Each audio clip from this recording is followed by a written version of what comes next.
10 साल की सजा भी कुलदीप सेंगर को हुई है उसमें, मेरे पति के हत्यारे को, कुलदीप सेंगर को।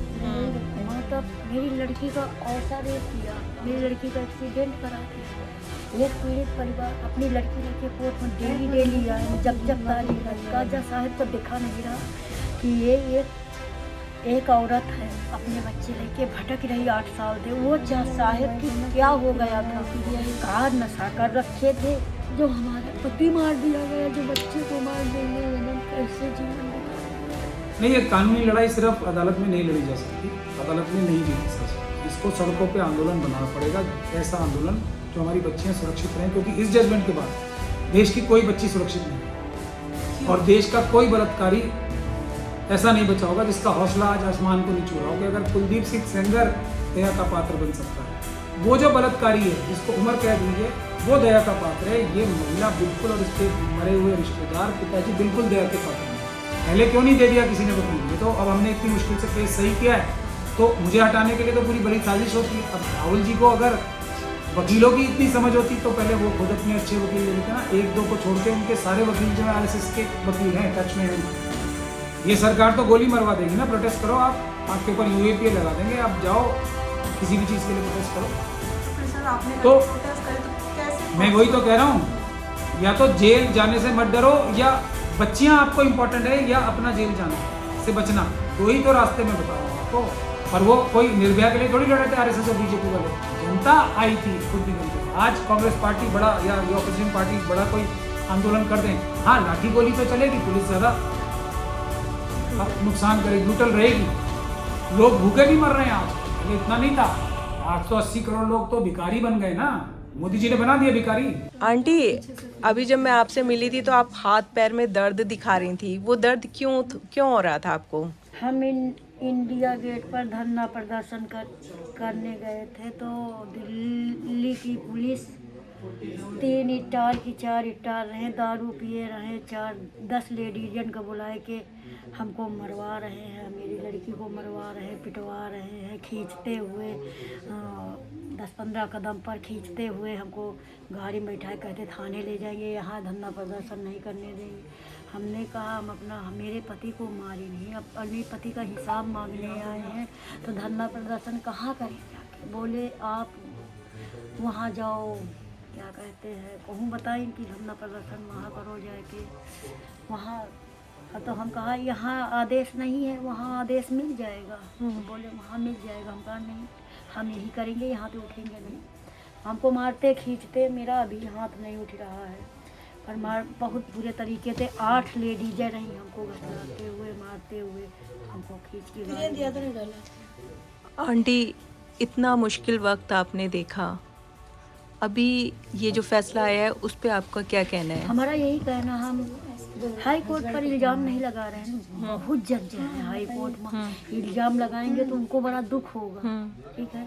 अरे मेरा केस है मेरे पति का, हम इल्ज़ाम क्यों लगाएंगे?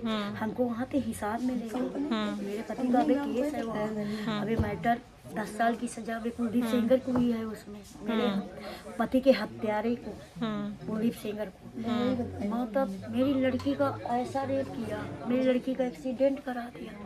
उनके जज साहब के दिमाग में क्या आया, कहा जज साहब पढ़े नहीं रहे। एक पीड़ित परिवार अपनी लड़की लेके कोर्ट में डेली आए, जब तारीख है, कहा जज साहब को दिखा नहीं रहा कि ये एक औरत है अपने बच्चे लेके भटक रही 8 साल थे। वो जज साहब की क्या हो गया था, कहा नशा कर रखे थे, क्या उनके बीवी बच्चे नहीं थे? पर उनको सोचना चाहिए, उनको शर्म आना चाहिए। अगर जब जज साहब मिलेंगे हम उनसे यही पूछेंगे, अब वो हमको वहाँ पे न्याय का भरोसा है, हाई कोर्ट पे हमको न्याय का भरोसा है। अरे मेरे पति का केस चल रहा है, हमको भरोसा है जब हमको न्याय मिलेगी, हमको सिक्योरिटी मिलेगी, मेरे बच्चों को, मेरे देवर की लड़का को, मेरे देवर को 5 पाम तेरही पड़ी है, मेरे देवर को बेल मिलेगी, तेरही करके हमारे देवर को भी अंदर कर दे। मतलब आपके घर में अभी किसी की 13वीं नहीं हुई? किसी की वरना तेरही नहीं हुई। प्रधानमंत्री अमित शाह जी थे, मुख्यमंत्री योगी जी से यही मांग रहे हैं, मांग कि हमारे देवर को छोड़ा जाए। अपने भाई की तरह ही करें, अपने माता राम की तरह ही करें, अपनी बीवी की करें, अपनी साली की तरह ही करें, अपने बच्चे को 2 दिन के देखने को आ जाए। अपने उनके भाई के बच्चे अनाथ हैं, वो मारे मारे फिर रहे हैं, उनको देखने को मेरे देवर को बेल नहीं दी जा रही। एक कहाँ का न्याय है मैडम? मेरे साथ बहुत अत्याचार हुआ मैडम। मेरे को जब तक का न्याय नहीं मिलेगा, जब तक हम धरना प्रदर्शन नहीं छोड़ेंगे मैडम, चाहे हमारी हम मेरे बच्चे जान दे दे सड़क पर। मेरा 10 साल का बच्चा है, उसकी सिक्योरिटी छीन ली है। मेरे बच्चे कहाँ जा रहे हैं? स्कूल जा रहे हैं, कोई रखते हैं मार देगा मैडम। तो हम अपने बच्चे, जो हमारा पति मार दिया गया, जो बच्चे को मार देंगे मैडम, कैसे जीवन बिताएंगे मैडम? कैसे जीवन पार करेंगे? ये बड़ी दुख की बात है मैडम। हम कहाँ जाएंगे? मेरा एक बेटा देवर का है, एक है मेरा है। देवर की पत्नी को मरवा दिया, मेरे देवर को जेल में करा दिया।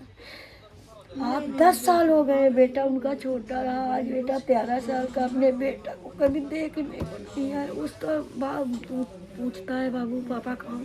तो कहते बेटा हम ड्यूटी कर रहे हैं। 2 मिनट से जेल से बात होती है, कहते पापा कहाँ हो? बच्चे को अभी आप तक का नहीं बताएंगे। वो बच्चा तो कहते हैं बेटा ड्यूटी कर। ये ड्यूटी है कि जेल कटरी सजा पर जेल काट रहे हैं, अपने किसी की तरह ही नहीं कर पा रहे हैं। बताओ, अपनी माता राम की तरह ही नहीं कर पा रहे हैं। कहाँ का न्याय है? इनको सजा जीवन कारावास में नहीं पा। जज साहब के दिमाग में क्या हुआ था? एक लड़की के साथ बलात्कार कर रहे हैं, मेरी बेटी के साथ, और पूरा परिवार। आज 8 साल हो गए, 9 साल लग गए संघर्ष करते करते। जज साहब क्या खा के बैठे थे? भांग पी के कि दारू पी के कि अफीम खा के बैठे थे? कितने करोड़ रुपया खा ली वो जज साहब। हमको अपने घर में मेरे बच्चे और मेरा पूरा परिवार रख के दिखा दे 6 महीना, तब वो जज साहब जिसने बेल दिया हमको रख के दिखाओगे अपने घर में, पाले हमको। एक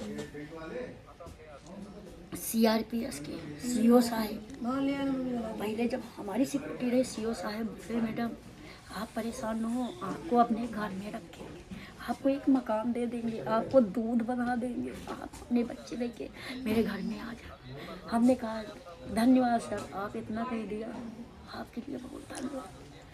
आपको डर है सुरक्षा को लेके? सुरक्षा तो मेरे बच्चे मारे फिर रहे मैडम। हम तो ऐसी वैसी भटक रहे हैं, कोर्ट कचहरी लड़ रहे हैं मैडम। हमको अमित शाह थे यही भरोसा है, सुप्रीम कोर्ट पे यही भरोसा है। मेरे बच्चे को और मेरे देवर के लड़कों को सिक्योरिटी चाहिए, परिवार को, हमको यही भरोसा है। वकीलन का, मेरे उन्नाव मसाहू जी का सिक्योरिटी चाहिए मैडम।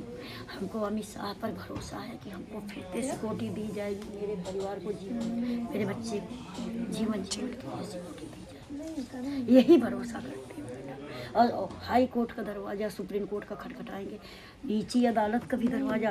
अबे नीची अदालत पे मेरा भरोसा नहीं हटा, पर हम वहाँ धरना प्रदर्शन करेंगे। वहाँ की हमको पुलिस कोई टॉर्चर नहीं किया। हमको इंडिया गेट में जौनतान पुलिस वाले ने बुला के मरवाया है, वो पुलिस वाले को मर जाना चाहिए। मेरे पति को पुलिस के आगे पीटा जाता, पर हमको हाई कोर्ट की पुलिस एक नहीं टॉर्चर किया, ना हमको टुटकार के नहीं भगाया। ये वही तो ड्यूटी कर रहा है, ये तो देश की रक्षा कर रहा है, वो भी तो पुलिस हैं। वही पुलिस वाले ने हमको एक बार नहीं हल्ला किया। मैडम किस लिए आयु, किस अपने न्याय के लिए आए। CBI का आयोग मिलके मेरी बेटी को न्याय नहीं दिया। देखो आज त्रिपाठी सर होते CBI के लखनऊ, उनको ट्रांसफर करा दिया गया। किस लिए? कि इनको न्याय न मिले। 30,000 कोर्ट थे, धर्मेंद्र शर्मा जज ने हमको न्याय का भरोसा जताया है कि तुमको न्याय मिलेगा। 30,000 में न्याय मिला। पटियाला हाउस कोर्ट में धर्मेंद्र शर्मा न्याय दिए। अब धर्मेंद्र शर्मा को अगर हमको मिला दिया जाएगा, आप मेरे बेटा समान है, हम उनकी माता समान है, अगर उनको मिला दिया जाए, वो कपड़ा जज साहब को बुलाए कि हमको दिखा दिया जाए। मेरे पति को जैसे जैसे खून कपड़ा भरे CBI लाई रही त्रिपाठी जी, हमको 30,000 कोर्ट में दिखाई ना। 3 साल बाद वो कपड़ा हम पहचान के रोने लगे। धर्मेंद्र शर्मा जज बोले मैडम आप परेशान न हो, आप बेहोश न हो, आपको हम न्याय देने के लिए कुर्सी पर बैठ। आज जज, वो भी तो जज थे मैडम, वो भी जज थे। वो जज साहब, हम जज साहब पे कहना चाहिए था, वही जज साहब जो हमको न्याय देना है, आज हमको न्याय दे के जज साहब धर्मेंद्र शर्मा जज वही कपड़ा हमको फिर सुप्रीम कोर्ट भेजा, CBI के हाथे, PP सर के हाथे, हम वो कपड़ा पहचान जाएंगे। हमको अबे न्याय का भरोसा है। और हाई कोर्ट में भेजेंगे, वो जज साहब तो भरोसा हट गया 2 जजों से, पर हमको अबे हाई कोर्ट पर भरोसा है। हाई कोर्ट की हम ना बेइज्जती कर रहे हैं, ना बदनामी कर रहे हैं, ना हम वकीलन की बदनामी कर रहे हैं। वकील तो अपनी लड़ाई लड़ता है, और जज साहब की गलती है इसमें ना। जज साहब को सोचना चाहिए अपने दिमाग में। एक जज बन के आए रहे हैं, हंसते हुए उनको बेल दे रहे हैं, बताओ कितनी गलत की बात है। उनको सोचना चाहिए, उनके दिमाग में गोबर भरा रहा का कभी पढ़ाई पढ़ के नहीं आए रहे। 6 साल बाद धन्यवाद। हमको यूपी सरकार, दिल्ली सरकार, हाई कोर्ट, सुप्रीम कोर्ट, हमका वो जज पर भरोसा नहीं, पर हाई कोर्ट पर अभी भी भरोसा है, और सुप्रीम कोर्ट पर भरोसा। सुप्रीम कोर्ट जाएंगे, हमको न्याय मिलेगा। जब तक का इनकी बेल कैंसिल नहीं होगी, जब तक का धरना प्रदर्शन नहीं छोड़ेंगे, चाहे महीना, चाहे हमका 6 महीना धरना प्रदर्शन करे पड़े। मैडम, हम आपको धन्यवाद। मैडम, आप लोग मेरे साथ रहो। हम आपको चाहे 2 बातें कही रोज पर, हमको धरना प्रदर्शन करना है तो करना है। जब तक का कोर्ट नहीं खुलेगी, चाहे 6 महीना बाद कोर्ट खुले, पर हम धरना प्रदर्शन करेंगे। सुप्रीम कोर्ट के आगे जाएंगे धरना प्रदर्शन करने। सुप्रीम कोर्ट खुलने तो दो। ठीक है, शुक्रिया। मेरे 5 पान तेरह ही पड़ी, मेरे देवर को पैरवल नहीं दी गई, उनकी तेरह ही नहीं हुई किसी। उनको शर्म आना चाहिए जज साहब, उनको बेल देते हुए। मेरे सबके पीड़ित परिवार का दुख नहीं समझी। एक विधायक की बेटी का चेहरा खुशी देख के, आज मेरी बेटी अपनी लड़ाई अपने बाप की लड़ेगी। बाप गलत करेगा, बाप अपने घर का वकील लड़ाई लड़ लेगा, तो सारी दुनिया जनता बाहर हो जाएगी। हैं? ये जज हमको नहीं चाहिए, वो जज हमको नहीं चाहिए। यही साकेत में कहती थी हमको ये जज नहीं चाहिए। हमको अभी ध्यान है, अभी मेरी साकेत मुताबिक चलती है TC वाले मुकदमा। जज की बदली करा दिया उस लड़की ने, कुलदीप सेंगर की बेटी ने। बस धन्यवाद मैम, हमका सुप्रीम कोर्ट पर, हाई कोर्ट पर भरोसा है कि हमका सुप्रीम कोर्ट जज 2 जजों से भरोसा नहीं, हाई कोर्ट पर भरोसा है। अबे मेरे पति केस चल रहा है, 2 जजों पर भरोसा नहीं है। 2 जज बिके, पूरे जज थोड़ो बिक गए, पूरी बेंच थोड़ो बिक गई। मैडम, ठीक है। अरे हमको प्रधानमंत्री जीते, योगी जीते, मुख्यमंत्री जीते। अरे एक ये माँ तड़प रही, उनकी भी माँ है हम, पर उनको आंसू देखना चाहिए मैडम।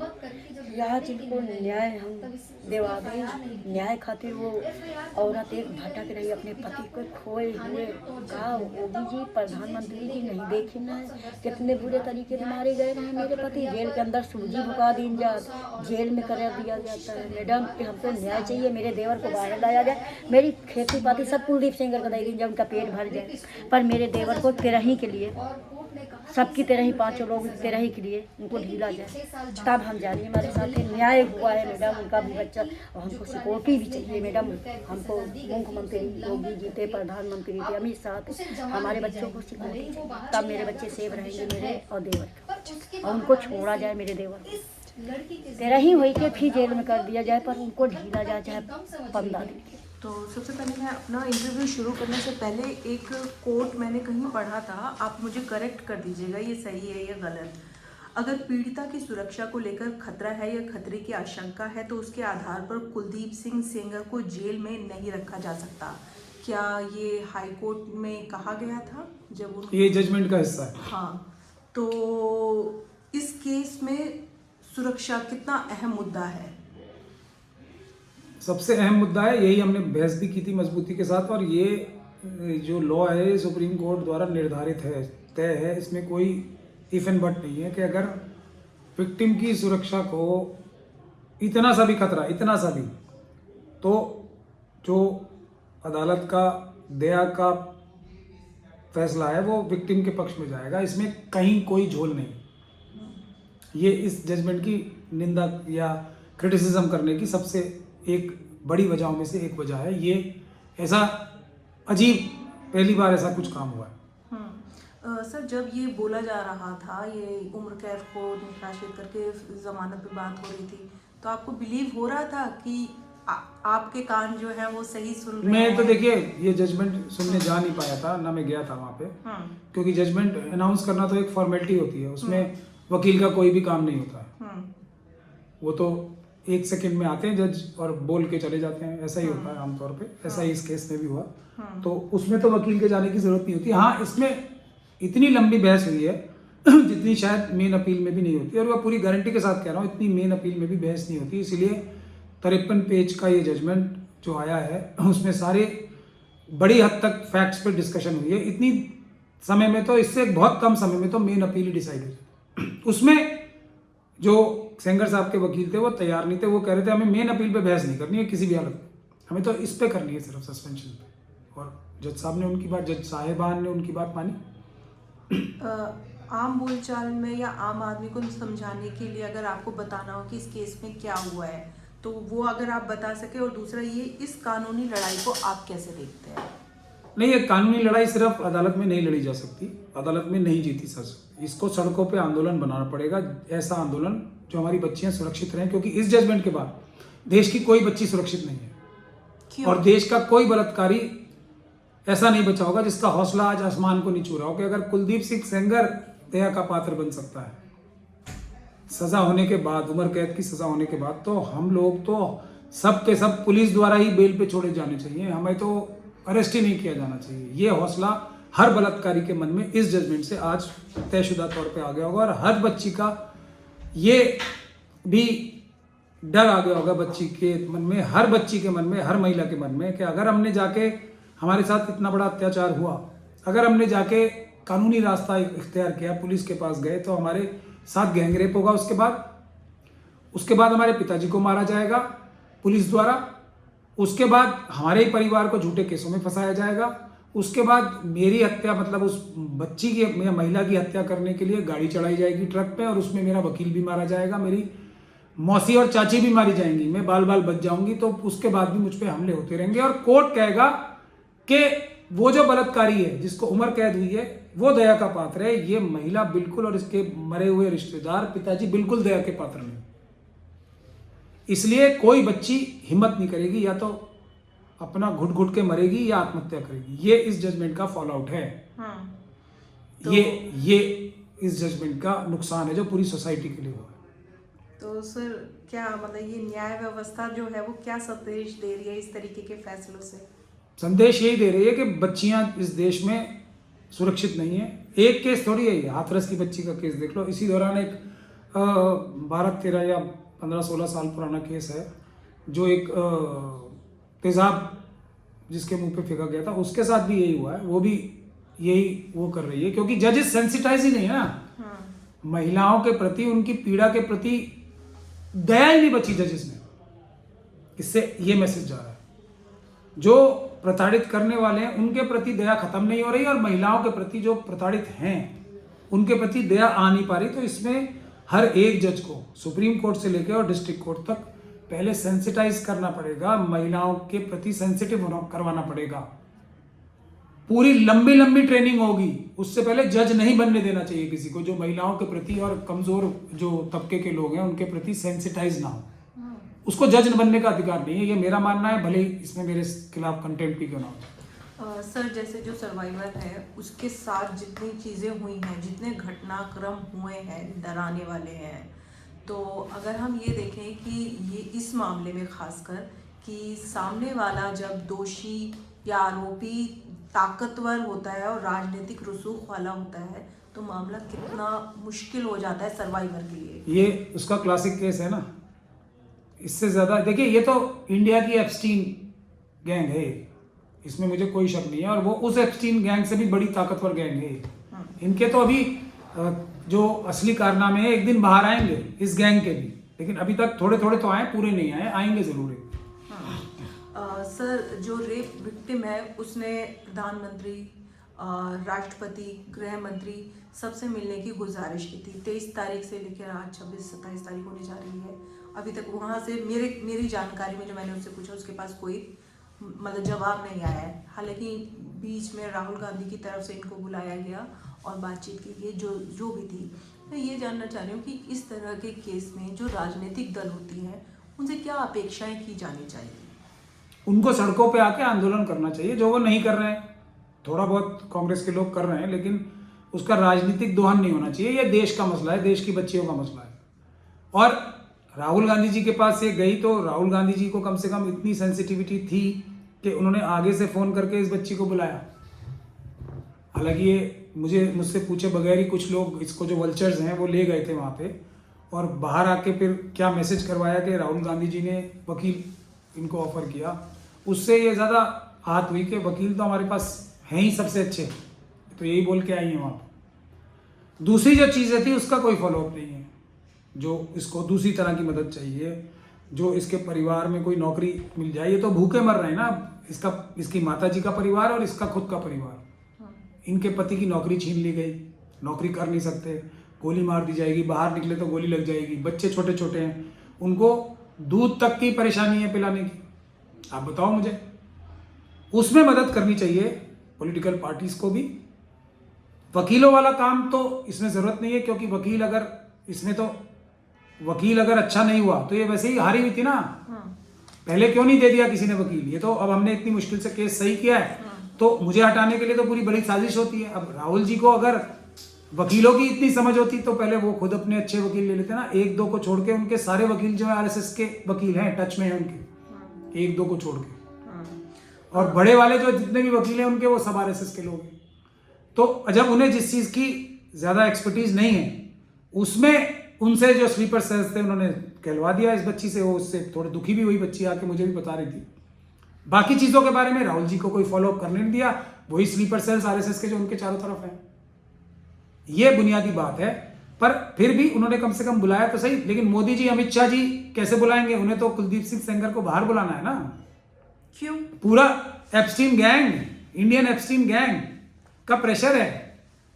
सारे देश में बाहुबल का प्रयोग करके, इलेक्शन में धांधली करके, ईवीएम के माध्यम से कराने में एक बड़ा रोल तो इनका भी है। तो इस गैंग का। ये 2027 की तैयारी है? 27 नहीं है, हर इलेक्शन में इनकी जरूरत है ना। कोई भी इलेक्शन होगा, इनकी तो पूरे देश में जरूरत है। यूपी तो एक स्टेट है ना। सोसाइटी बहुत अहम रोल निभाती है। आपको क्या लगता है कि ये जो रेप विक्टिम सर्वाइवर होते हैं, इसमें हमारी सोसाइटी किस तरीके से पेश आनी चाहिए, ये क्या करना चाहिए? इनको अपने, हर भारतीय नागरिक को इनको अपना परिवार का हिस्सा मांगना चाहिए। इनको हर प्रकार से मदद करनी चाहिए और इनके लिए आंदोलन करना चाहिए। क्योंकि ये बच्ची अपनी लड़ाई नहीं लड़ रही है, ये हर बच्ची की लड़ाई लड़ रही है जो घर में है। कोई सेफ नहीं है बच्ची। अब देश में एक बच्ची सेफ नहीं है इस जजमेंट के बाद। इसलिए ये अपनी बच्ची समझ के इसके लिए सड़क पे उतरना पड़ेगा। दो ही चीजें हैं, या आप पुलिस की लाठी और गोली से डर जाओ और पुलिस के जेल से, झूठे मुकदमों से डर जाओ, प्रोटेस्ट करने जाओगे तो ये होगा। अगर आप डरोगे तो आपकी बच्ची को उठा के ले जाएंगे घरों से। ये दानव, ये जो दुर्दांत बलात्कारी हैं, इनके हौसले इस जजमेंट से इतने बढ़ जाए। सर, यही दिसंबर का वक्त था और निर्भया कांड हुआ था, और दिल्ली के बाहर से लोग भी इंडिया गेट पहुंचे थे, या दिल्ली में जहाँ भी प्रोटेस्ट हुए थे। तो उस दौरान का प्रोटेस्ट और उस दौरान की जो दिल्ली वाले थे और अभी, कितना आपको डिफरेंस दिख रहा है कि लोग तो वही हैं दिल्ली के, तो उस केस में आ गए, इसमें नहीं आए, ऐसा क्यों? दो फर्क थे उसमें। एक तो निर्भया बच्ची के साथ जो लोग सड़कों पे थे, जो पॉलिटिकल पार्टी के थे, आरएसएस और बीजेपी के, जो स्ट्रक्चर दे रहे थे। बाकी तो जनता आ जाएगी ना अगर उसे थोड़ी सुरक्षा महसूस होगी। उस समय की जो सरकार थी वो इतनी पुलिस का प्रयोग नहीं करती थी। पुलिस को प्रोटेस्टर्स के ऊपर उन्होंने गोली नहीं चलवाई, लाठी नहीं चलवाई। ये सरकार तो गोली मरवा देगी ना। प्रोटेस्ट करो आप, आपके ऊपर यूएपीए लगा देंगे, आप जाओ किसी भी चीज के लिए प्रोटेस्ट करो। तो फिर सर आपने तो प्रोटेस्ट करे तो कैसे? मैं वही तो कह रहा हूँ, या तो जेल जाने से मत डरो, या बच्चियां आपको इंपॉर्टेंट है, या अपना जेल जाना से बचना। दो ही तो रास्ते मैं बता रहा हूँ आपको। अगर डर जाओ, आपकी बच्ची को उठा के ले जाएंगे, आप कुछ नहीं कर पाओगे, कंप्लेंट नहीं कर पाओगे, आपको मार दिया जाएगा। डर जाओ पुलिस से, ये मोदी जी से, अमित शाह जी से डर जाओ, इनकी पुलिस से डर जाओ, आप इनके भ्रष्ट अधिकारियों से डर जाओ। आपकी बच्चियां सुरक्षित नहीं है, फैसला कर लो। फैसला तो आप लोगों के हाथ में है ना। नहीं तो आओ सड़कों पे, देखेंगे कितनी गोलियां मारेंगे ये लोग। बच्चियों की इज्जत तो बचेगी। ये है डायरेक्ट मुद्दा, यही है। उस समय और वो कोई निर्भया के लिए थोड़ी लड़े थे आरएसएस और बीजेपी वाले, जनता आई थी खुद निकल के। आज कांग्रेस पार्टी बड़ा या ये ऑपोजिशन पार्टीज बड़ा कोई आंदोलन कर दें, हाँ लाठी गोली तो चलेगी, पुलिस ज्यादा नुकसान करेगी, ब्रूटल रहेगी, लोग भूखे भी मर रहे हैं आजकल, पहले इतना नहीं था। आज तो 80 करोड़ लोग तो भिखारी बन गए ना, मोदी जी ने बना दिया भिखारी। 5 किलो अनाज के लिए हाथ फैला के खड़ा होना पड़ता उन्हें, लेकिन फिर भी आना पड़ेगा अपनी इज्जत की खातिर। आधी रोटी खा के भी अपनी बच्चियों की इज्जत बचाने आना पड़ेगा, वरना नहीं होगा। सुप्रीम कोर्ट कुछ नहीं कर पाएगी। इस बच्ची को हम लोग बचा भी लेंगे तो और बाकी बच्चियां कैसे बचाएंगे? कुछ नहीं कर सकती सुप्रीम कोर्ट, मैं आपको गारंटी दे रहा हूँ। सड़क पे आंदोलन होना पड़ेगा। तो लीगली क्या है, व्हाट इज नेक्स्ट? लीगली तो हम जा रहे हैं सुप्रीम कोर्ट में, सीबीआई को भी रोकेंगे कहीं वो धोखाधड़ी ना कर दे दोबारा से सुप्रीम कोर्ट में भी। इस तरह बहस ना करे कि हार ही जाए केस, बड़े बड़े वकील पेश तो कर दे, लेकिन हारने के लिए उनसे बहस कराए, ये भी देखना पड़ेगा ना, हमें तो सब देखना पड़ता है।